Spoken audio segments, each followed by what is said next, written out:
new information tonight on a Black Friday record. The FBI says it recorded the highest number of firearm background checks this year.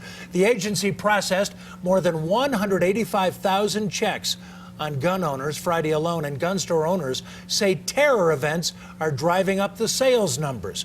Here's CBS 4's Mark Taylor. I'm just getting some training before I make a decision. For the first time, Sean Wallace is considering buying a gun. The Paris attacks kind of probably piqued my interest a little more. He's one of thousands across the country. A record 185,345 background checks were performed on Black Friday alone. That's roughly 2 per second. A record for us.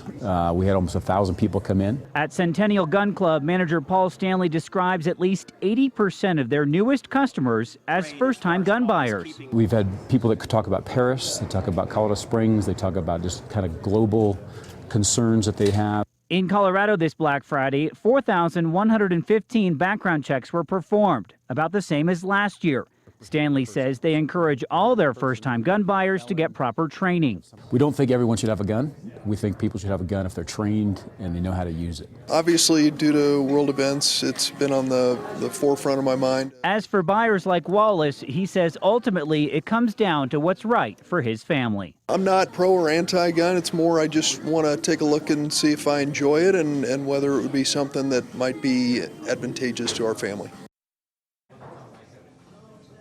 Now, we do want to point out that a background check does not necessarily mean that a gun was purchased. However, the industry does use that number as an accurate forecaster for the industry. Live in Centennial, Mark Taylor, CBS 4 News. Thank you, Mark.